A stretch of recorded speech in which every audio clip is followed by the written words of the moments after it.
LVMH. Non mais c'est quoi ces résultats de merde, sérieusement? Moins 22% du résultat net sur le premier semestre 2025. C'est vraiment une catastrophe, je ne m'y attendais vraiment pas. Donc pour information, LVMH est une société que j'ai ajoutée il y a un peu moins d'un an dans le portefeuille en me disant bon, l'action a quand même bien baissé, il y a des résultats qui sont certes pas top, on a certains secteurs qui ont baissé un petit peu mais ça reste peut-être sur une croissance qui va être de quelques pourcents pendant quelques années puis ça va repartir. Donc bon, s'il y avait un PER de 20, bon, ça peut potentiellement se négocier. Euh, mais là, on a eu non pas que la croissance a diminué, non pas qu'il n'y avait pas de croissance, mais une décroissance, une diminution totale du résultat net de 22%. Donc c'est vraiment quelque chose que je trouve fou, dans le sens où, bon, ok, des résultats mauvais, ça arrive. En général, bon, le cours de la société, il baisse du coup. Là, on a une hausse de 4%. Alors c'est vraiment que le marché apprécie, j'ai envie de dire, LVMH, le considère tellement qualitatif, tellement solide, que en fait, même baisser de moins 22%, le résultat net, il n'y a aucun souci. Moi, personnellement, je ne comprends pas. Un PER de 20, en général, c'est tout à fait justifié pour une société qui est en croissance. Voilà, si on a un PER de 20, mais qu'une société a une croissance de 15% par an, voire même de 20% par an, il y a zéro souci. Je suis le premier à trouver ça ok. Par exemple, d'ailleurs, avec l'entreprise Stiff dont j'avais parlé il y a un mois et quelques, qui d'ailleurs s'est plutôt bien débrouillé, ben, on a un PER qui est, je crois, ça doit être à peut-être plus de 40 maintenant, faudrait voir. Donc ok, ratio bénéfice, tu vois, on est sur du 41, mais il y a eu une croissance de 30% lors des résultats. Donc pour moi, bon, ça reste encore ok. Je dis pas qu'elle est peu chère, que c'est l'affaire du siècle. En tout cas, bon, ça s'est plutôt bien passé pour ceux qui l'ont pris au même moment que moi, 50%. Mais bon, voilà, ok, c'est justifié, pourquoi pas. Donc là, LVMH, on a un PER qui n'est pas certes à 40, mais qui est quand même à 20. C'est quand même pas classique, hein. En général, une société, bon, quand c'est des large caps, ça se voit un peu plus, mais on est plutôt en moyenne sur des PER qui sont censés être à 15, parfois à 10 si c'est un peu plus négatif, mais 20 c'est quand même un premium. Donc pour moi, une société qui a un PER de 20, ça se justifie, comme je l'ai dit, s'il y a une bonne croissance de 15-20% par an. Si, à la limite, on avait une croissance qui a seulement un petit peu réduit. Ah, on n'est plus sur du 20% par an, on est sur cette année que sur du 10% de croissance.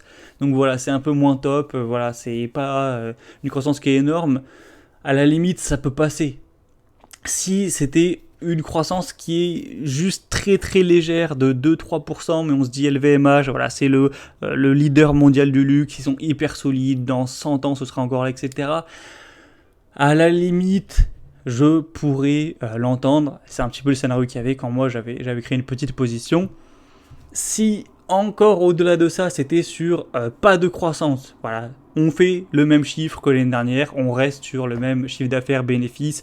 Donc ok, il n'y a pas de croissance, mais ça reste hyper solide, ça va rester comme ça, sans baisser, etc. Bon, là déjà, je trouve ça un peu bizarre, payer un PR de 20 pour une société qui a 0% de croissance. Bon, normalement, c'est pas le cas, mais ok. Mais là, on est sur non pas une faible croissance, non pas une diminution de la croissance, non pas zéro croissance, on est sur une décroissance de 22%. Ça veut dire qu'ils ont gagné 22% d'argent en moins par rapport au premier semestre de l'année dernière. C'est absolument énorme. Et pourtant, le marché, lui, il se dit que c'est pas grave, que voilà, ça mérite toujours 19. Alors c'est probablement le marché qui a raison. Je vais être humble, tout simplement parce que voilà, c'est une société qui est suivie par je ne sais pas combien de centaines d'analystes qui connaissent extrêmement mieux le secteur que moi, donc ok. Mais moi, personnellement, selon ma stratégie, c'est vrai que j'avais choisi cette société, ça rentrait pas tout à fait dans la stratégie, mais franchement, je trouvais rien sur mon PE à acheter, donc j'en avais pris un peu il y a un peu moins d'un an. Moi, c'est stop. Voilà, je te le dis, j'ai vendu toutes mes actions LVMH. Je crois que j'en avais 13 ou un truc comme ça. euh, parce que c'est pas possible. Voilà, moi je refuse de payer un PER de 20 pour une société qui se casse la gueule littéralement au moins 22%. Et le pire, ce que je trouve fou, c'est quand même qu'ils parlent de résultats solides. Voilà, des résultats solides, baisser de 22% le bénéfice net, c'est des résultats solides. Je crois que ça n'a pas dû arriver depuis des années et des années, hein, une baisse aussi folle des résultats. Pour moi, c'est pas solide, hein, c'est des résultats fragiles. Je ne sais pas pourquoi ils se sentent obligés d'essayer de rassurer comme ça. Après, voilà, peut-être que ça se trouve, dès le prochain semestre, tout va exploser à nouveau, parce que là, il y a du chemin à faire, hein. C'est-à-dire que pour revenir sur les niveaux d'avant, et même faire de la croissance par rapport au niveau d'avant. Donc imaginons en 2023, ils ont fait quand même 15 milliards de bénéfices nets. C'est quand même là pour le coup, c'est effectivement assez solide. Il va falloir faire un fois 1,5. Voilà, faudrait faire au moins 7,5 milliards du coup par semestre, pardon. Et si en plus on veut faire plus que ce qu'on a fait à l'époque à l'apogée, voilà, être sur de la croissance, il faudrait faire quoi, 8 milliards par trimestre, 9 milliards par trimestre. Franchement, je vois pas trop comment c'est possible, ça me paraît assez dingue. Et j'aimerais faire une mini comparaison par exemple avec Katana Group. Tu sais que c'est une société que je suis pas mal, voilà, fabricant, vendeur de catamarans.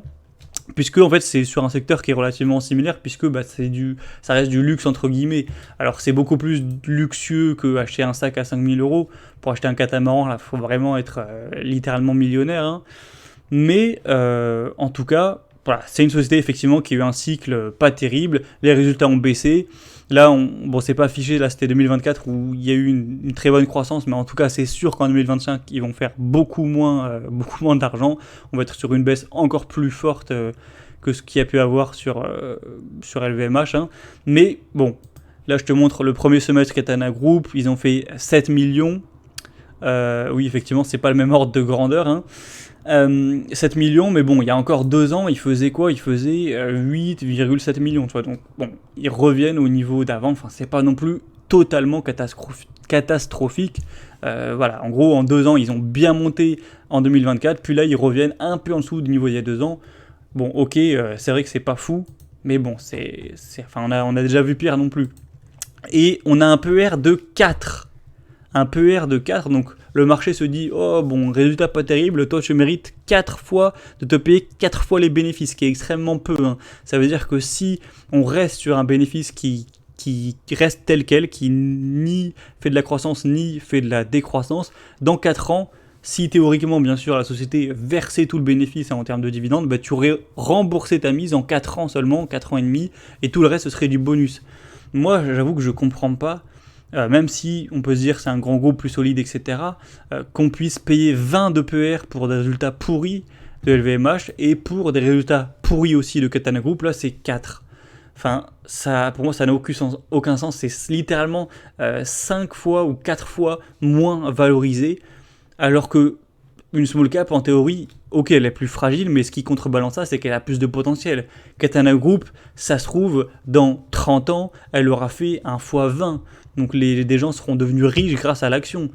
LVMH, dans 30 ans, ce serait super si elle a peut-être fait un fois, j'en sais rien moi, un x4, imaginons, mais elle va jamais faire un x20. Ça n'a aucun sens. Enfin, ça deviendrait de loin la plus grosse société qui aujourd'hui existe pour vendre du luxe. Enfin, ça n'a vraiment aucun sens.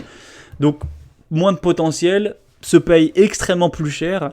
Voilà, moi, personnellement, je sais qu'il peut y avoir des arguments, mais moi, ça sort complètement du champ de ma stratégie. Voilà, moi, j'ai envie d'acheter des choses qui ont un minimum de potentiel. LVMH, sérieux, c'est quoi le potentiel? C'est quoi l'histoire, le rêve, le storytelling qu'on peut se dire? C'est alors super, dans 20 ans, si tout se passe bien pour LVMH, qu'elle se développe, j'aurais fait un x3, ce qui serait déjà énorme, hein, passer d'une société qui pèse, en vrai, j'exagère un peu, ça peut même faire un peu plus si elle se revalorise, mais si dans 20 ans elle a fait un x5, allez, c'est déjà vraiment énorme. Une société de cette taille, pour qu'elle fasse 5 fois sur ses bénéfices, il y a du chemin à parcourir, sachant que la démographie d'ici 20 ans, elle n'aura pas trop augmenté non plus. Enfin bref, alors que Katana, faire un x20, c'est une société qui pèse 100 millions, il y a un marché qui est quand même relativement gros pour aller peser 2 ou 3 milliards, c'est tout à fait envisageable en 30 ans. Enfin bref, donc il n'y a pas pour moi de potentiel qui est fou, voilà, c'est pas spécialement alléchant en termes de potentiel. En plus, ça coûte cher.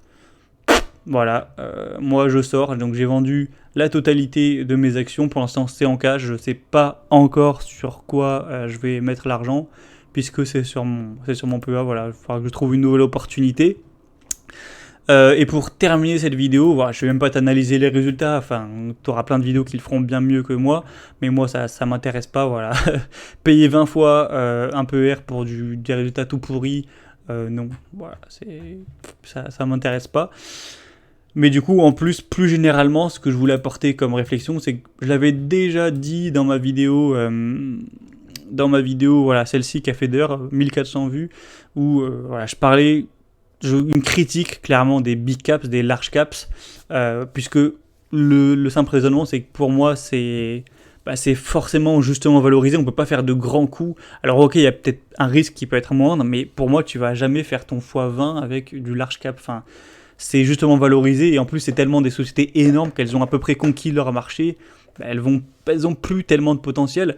Et puis ce qui m'a en réalité pas trop étonné, c'est que vraiment j'avais donné plusieurs arguments dans ma vidéo, je vais pas tous les redire, si je t'invite à la regarder si ça t'intéresse.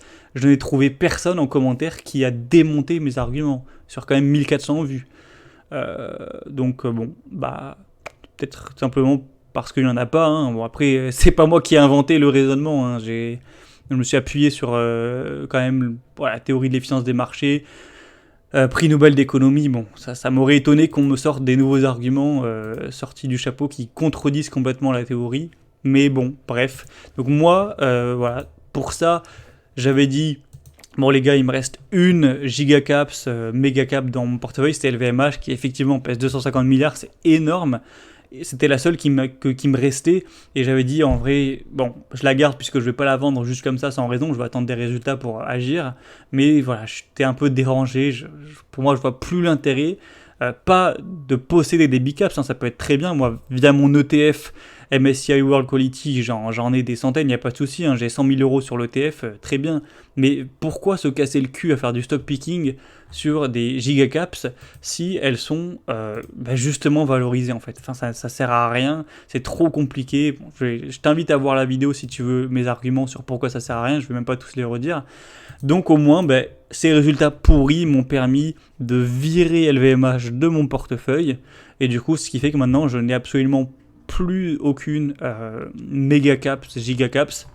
Il y en a qui vont se dire, attends, t'as Pernod Ricard, t'as Lululemon, c'est des large caps. Voilà, ça pèse combien en dollars? 29 milliards, 26 milliards, Ulta Beauty 23 milliards. Bon, je suis d'accord que là on est sorti quand même de la mid cap, ça, on peut pas dire qu'une société qui pèse 29 milliards c'est une mid cap. Mid cap, on peut dire que ça va jusqu'à environ 10 milliards, après ça devient des large caps. Mais c'est pas non plus des méga caps. Hein. Pour information, des sociétés qui pèsent 10 fois ça, il y a même 2-3 sociétés qui pèsent 100 fois ça, Nvidia, Microsoft, etc. Donc pour moi, bon, c'est vrai que c'est un peu limite, mais je pense qu'il y a quand même un petit potentiel. Peser 29 milliards, pourquoi pas dans 20-30 ans, ça reste possible sur un gros développement de faire son x10. Voilà, ça paraît pas impensable qu'une société de boissons mondialisée pèse un jour 250, même voire 300 milliards. Il y a des sociétés qui vendent des cosmétiques, hein, L'Oréal pour ne pas les citer, qui pèsent à peu près ça. Bon, voilà. Donc je me dis, au moins il y a un monde où dans 20-30 ans, j'ai fait un x10. Il y a un minimum de potentiel. Ce que je vois pas clairement avec LVMH. Donc bon, bref, je vais pas répéter mes arguments. Mais pour conclure la vidéo, les résultats, j'ai été vraiment surpris. Hein. Moi, je m'attendais encore à voir quoi. Je m'attendais à voir un -3, un -4, des résultats qui sont moyens. Même, je m'attendais peut-être à être surpris positivement, mais je vois ça à -22%. L'action qui monte. Enfin, moi, j'ai vendu toutes mes actions LVMH et je pense clairement, je peux toujours changer d'avis, mais que je ne rachèterai plus d'actions gigacaps. Voilà, je vois pas l'intérêt, purement et simplement. Donc voilà, ma limite, ce sera vraiment des petites large cap entre guillemets, si je peux me permettre, voilà, qui vont peser un peu plus de 10 milliards, 20, potentiellement 30, mais voilà, ça m'étonnerait que ça m'intéresse d'aller au-dessus. Je vois pourtant sur les screeners, hein, je vois Novo Nordisk qui apparaît, voilà, des évolutions AB, ou enfin des sociétés voilà, qui sont très importantes, mais voilà, ça m'intéresse plus. De toute façon, je suis exposé à elle via mon ETF, donc ça sert à rien que je me complique la tête à faire du stock picking dessus.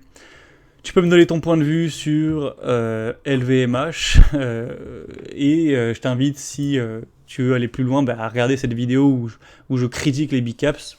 Si tu trouves des contre-arguments, je t'invite à les mettre en commentaire. Et moi, je te retrouve prochainement pour d'autres vidéos. Dans quelques jours, il y aura aussi le bilan mensuel.